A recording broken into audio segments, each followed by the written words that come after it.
আসসালামু আলাইকুম প্রিয় শিক্ষার্থীরা, আশা করি আল্লাহর রহমতে তোমরা সবাই ভালো আছো। তোমাদের দোয়ায় আমিও আলহামদুলিল্লাহ ভালো আছি।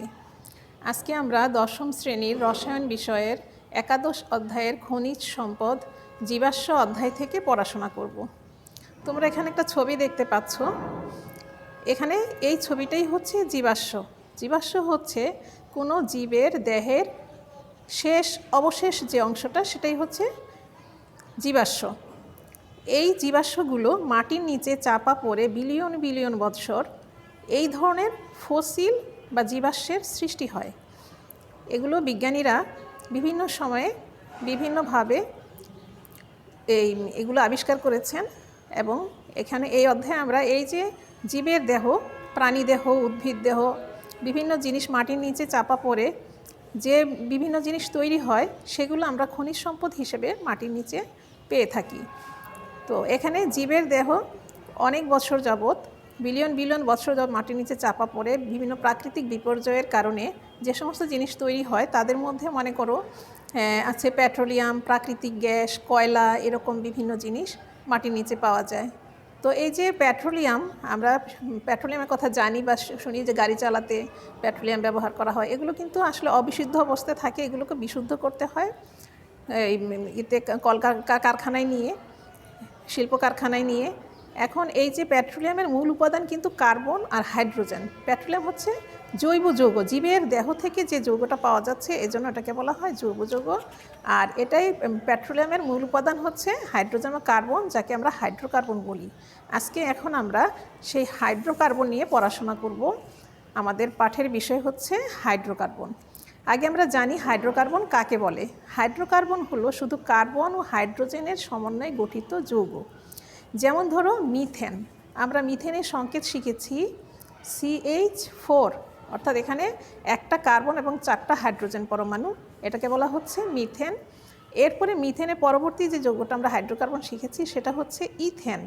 সেখানে কার্বনের পরমাণু 2টো আর হাইড্রোজেনের পরমাণু হচ্ছে 6টা। C2H6 হচ্ছে ইথেন। এরপর আমরা শিখেছি পরবর্তী যৌগটা প্রোপেন। প্রোপেন হচ্ছে সেখানে কার্বনের পরমাণু হচ্ছে 3টা আর হাইড্রোজেনের পরমাণু হচ্ছে 8। পদার্থ এখানে বিদ্যমান নাই, এখানে শুধু কার্বন এবং হাইড্রোজেন সমন্বয়ে গঠিত যৌগ, এই জন্য এদেরকে বলা হচ্ছে হাইড্রোকার্বন। এই হাইড্রোকার্বনগুলো আবার মূলত 2 প্রকার। প্রথম হচ্ছে অ্যালিফ্যাটিক হাইড্রোকার্বন এবং দ্বিতীয়টি হচ্ছে অ্যারোমেটিক হাইড্রোকার্বন। এখন আমরা জানবো অ্যালিফ্যাটিক হাইড্রোকার্বন কাকে বলে।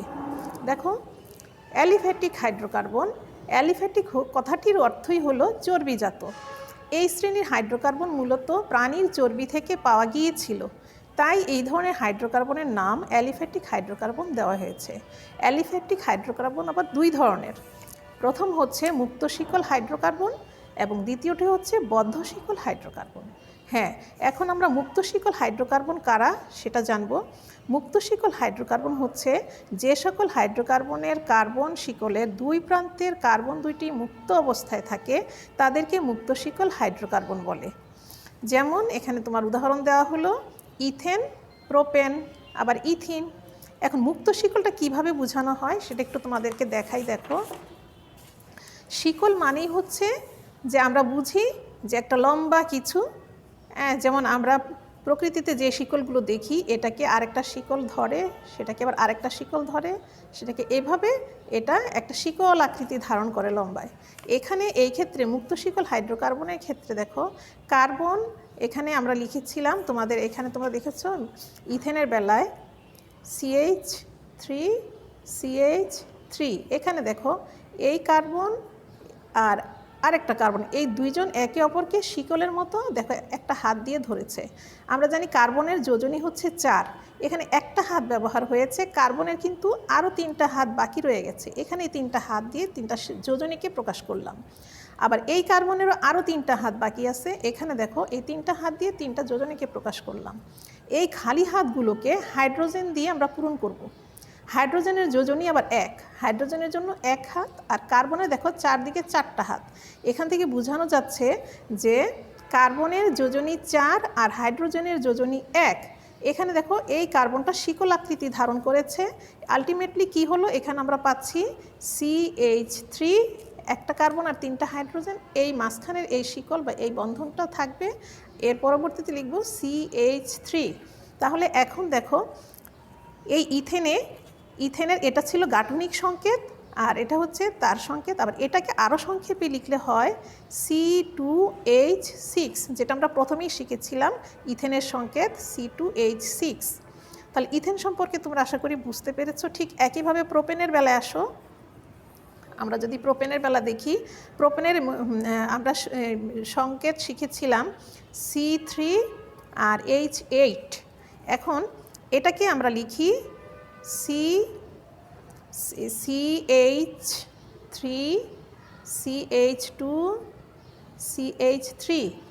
এভাবে আমরা শিকল আকারে যখন লিখি তখন এই আকৃতি ধারণ করে। এবং এটার গাঠনিক সংকেত যদি লিখতে চাই, দেখো এখানে 3টা কার্বন শিকল আকৃতি ধারণ করেছে, 1 জন 2 জন 3 জন কার্বন। এখন ঠিক একইভাবে এর 3টা হাতকে যদি আমি পূরণ দেখাই এভাবে, আর এখানে দেখো কার্বনের এই পাশে একটা হাত, এই পাশে একটা হাত, দুই পাশে 2টা হাত, তাহলে এখানে আরেকটা হাত দেওয়া যায়, এখানে আরেকটা হাত দেওয়া যায়। তাহলে এই কার্বনেরও 4টা হাত হলো, 4 জনই বোঝানো যাচ্ছে। এটারও 4টা হয়ে গেছে। এখানে কিন্তু এই কার্বনের একটা হাত, তাহলে বাকি আরও 3টা হাত রয়ে গেল। এখন এই 3টা হাতকে আমরা 3টা দাগ দিয়ে বুঝালাম। এখন এই যে খালি হাতগুলো হাইড্রোজেন দিয়ে যদি আমরা পূরণ করি, এই যে হাইড্রোজেন দিয়ে পূরণ করে দিচ্ছি।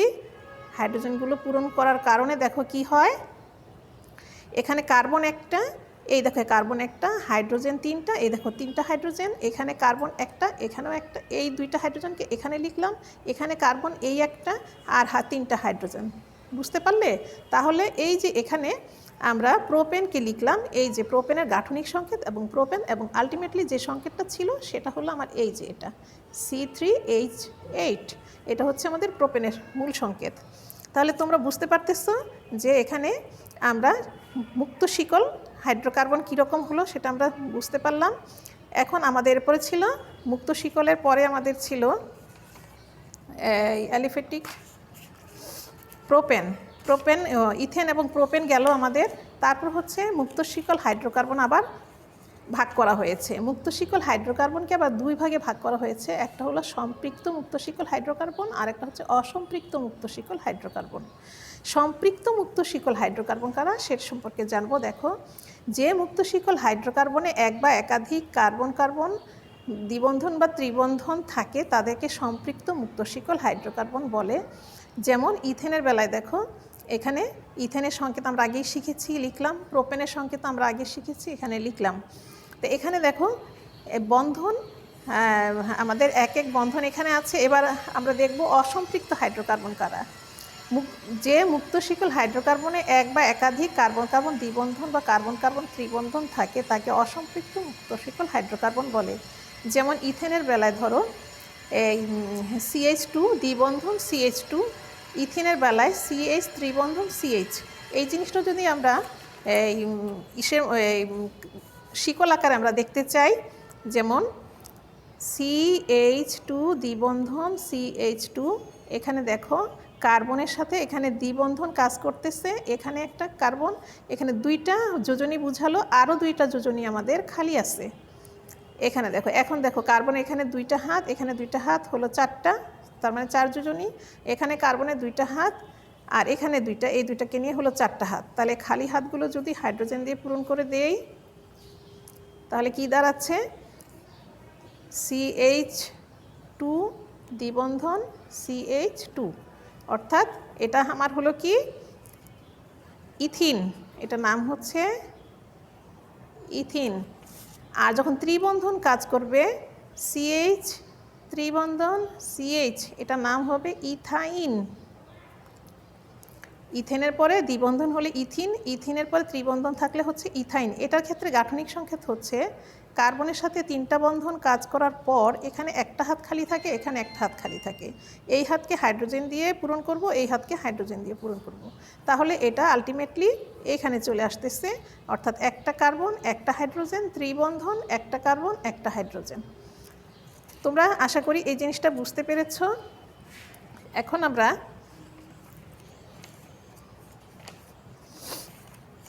এই যে জিনিসগুলো আমরা দেখলাম, এই জিনিসের পরবর্তীতে তোমাদের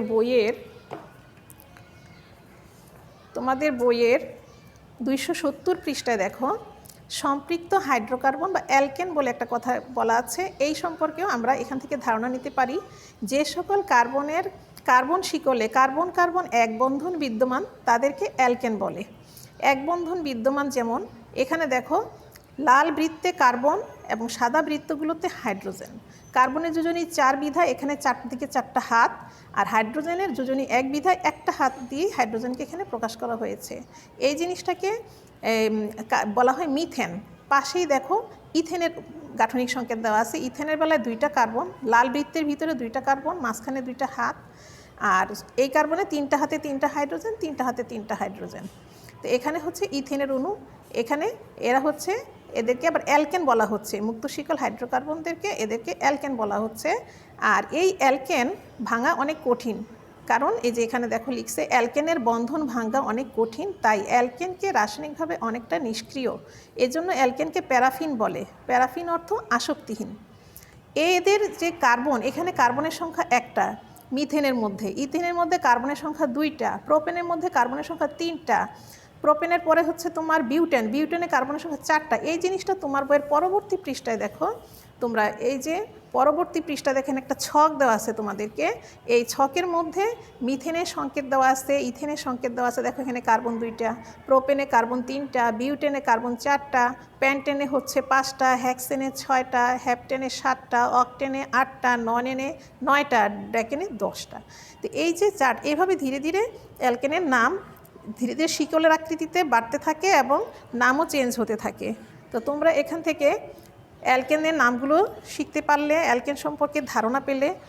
আচ্ছা, এর পরবর্তীতে তোমাদের হচ্ছে বদ্ধ শিকল হাইড্রোকার্বন। বদ্ধ শিকল হাইড্রোকার্বনের বেলায় দেখো এই যে তোমাদের বইয়ের 268 পৃষ্ঠায় বদ্ধ শিকল হাইড্রোকার্বন কাদেরকে বলে। এই জাতীয় হাইড্রোকার্বনে কার্বন শিকলের 2 প্রান্তের কার্বন পরস্পর যুক্ত হয়ে একটি বলয় বা চক্র গঠন করে। বিভিন্ন আকারের শিকল বিভিন্ন আকারের বলয় গঠন করে। মুক্ত শিকল হাইড্রোকার্বনের মতো এরাও সম্পৃক্ত এবং অসম্পৃক্ত এই ধরনের হতে পারে। মুক্ত শিকলের মধ্যে যেমন সম্পৃক্ত অসম্পৃক্ত আছে, বদ্ধ শিকলও দেখো সম্পৃক্ত অসম্পৃক্ত কীরকম। বদ্ধ শিকলের বেলায় প্রথমেই হচ্ছে সাইক্লোপ্রোপেন। আমরা প্রোপেনের সংকেতের মধ্যে 3টা কার্বন দেখেছিলাম, এখানেও কার্বন আছে 3টা, কিন্তু প্রোপেন শুধু প্রোপেনের বেলায় ছিল আমাদের লম্বা একটা শিকল। আর এখানে দেখো এখানে হলো বন্ধন আকৃতি, এখানে একটা বলয় সৃষ্টি করেছে, ত্রিভুজ আকৃতি গঠন করেছে, এজন্য এটাকে বলা হচ্ছে এই তোমার বদ্ধ শিকল। এটার নাম হচ্ছে সাইক্লোপ্রোপেন।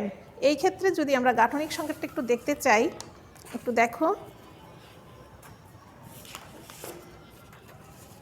সেটা হচ্ছে সাইক্লোপ্রোপেনের বেলায় এখানে একটা কার্বন, এখানে দিলাম একটা কার্বন, এখানে দিলাম একটা কার্বন, এই দেখো 3টা কার্বন দিয়ে একটা ত্রিভুজ তৈরি হয়ে গেল। এই ত্রিভুজের বেলা এখানে দেখো একটা হাত, এই কার্বনে এখানে একটা হাত, কার্বনের যোজনী হলো 4, কিন্তু এই কার্বনের বেলায় এখানে 2টা হাত কাজ করলো, তাহলে আরও 2টা হাত তাকে দিতে হবে। এখানে একটা হাত, এখানে একটা হাত দিলাম। এই কার্বনের বেলায় দেখো এখানে একটা হাত, এখানে একটা হাত, তাকে আরও 2টা হাত দেওয়া লাগবে। এই কার্বনের বেলায় এখানে একটা হাত, এখানে একটা, তাহলে এই কার্বনের এখন হলো 4টা, এই কার্বনেরও হলো 4টা, এই কার্বনেরও হলো 4টা, 1টা 2টা 3টা 4টা। এই খালি হাতগুলোকে আমরা হাইড্রোজেন দিয়ে পূরণ করব। প্রত্যেকটা হাতকে আমরা হাইড্রোজেন দিয়ে পূরণ করলাম। এখন দেখো কি দাঁড়াচ্ছে, আলটিমেটলি এই কার্বনের দেখো হাইড্রোজেন হলো 2টা, তাহলে এখানে লিখলাম 2। এখন এই হাতটাকে এখানে আমরা ব্যবহার করব, এখানেও আমরা লিখব কার্বন একটা লিখে হাইড্রোজেন লিখব 2টা, এই বন্ধনটা এখানে থাকবে। ঠিক এখানেও একটা কার্বন লিখে হাইড্রোজেন লিখব 2টা, আর এই বন্ধনটাকে আমরা এখানে দিব। তো এই হলো আমার সাইক্লোপ্রোপেন। এটা হলো গাঠনিক সংকেত, আর এটা হচ্ছে বদ্ধ শিকলের প্রোপেনের সংকেত। আচ্ছা, আশা করি তোমরা এখান থেকে সাইক্লোপ্রোপেন, ঠিক একইভাবে সাইক্লোবিউটেন, তার অসম্পৃক্তের বেলায় দেখো না দ্বিবন্ধন আছে, দ্বিবন্ধন যেখানে থাকবে সেগুলোই হচ্ছে আমাদের দ্বিবন্ধন, ত্রিবন্ধন থাকলেই হবে অসম্পৃক্ত। ঠিক আছে, এরপরে আমরা যা এ পর্যন্ত শিখলাম সেটাকে যদি আলটিমেটলি আমরা এক নজরে দেখতে চাই, তাহলে আমাদেরকে এখানে দেখো এই চার্টের দিকে আমাদেরকে দেখতে হবে। চার্টে হচ্ছে হাইড্রোকার্বন সম্পর্কে আমরা শিখলাম। হাইড্রোকার্বনকে আমরা প্রথমেই 2টি ভাগে ভাগ করেছিলাম, অ্যালিফ্যাটিক হাইড্রোকার্বন, অ্যারোমেটিক হাইড্রোকার্বন। আমরা শুধু অ্যালিফ্যাটিকের দিকটাই পড়াশোনা করলাম আজকে। অ্যালিফ্যাটিককে আবার 2 ভাগে ভাগ করা হয়েছিল, মুক্ত শিকল হাইড্রোকার্বন, বদ্ধ শিকল হাইড্রোকার্বন। মুক্ত শিকলের উদাহরণ ছিল আমাদের ইথেন, ইথিন। আর এই মুক্ত শিকলকে আবার দুই ভাগে ভাগ করা হলো, একটা হলো সম্পৃক্ত মুক্ত শিকল আর একটা অসম্পৃক্ত মুক্ত শিকল হাইড্রোকার্বন। মুক্ত শিকলের উদাহরণ ছিল ইথেন, আর অসম্পৃক্ত মুক্ত শিকলে ছিল ইথিন, ইথাইন, আর বদ্ধ শিকলে আমরা সাইক্লোপ্রোপেন শিখেছিলাম। আমরা এই পর্যন্ত যা পড়াশোনা করলাম আশা করি তোমরা বুঝতে পেরেছ। তোমাদের সাথে পরবর্তীতে আবারও দেখা হবে। আল্লাহ হাফিজ।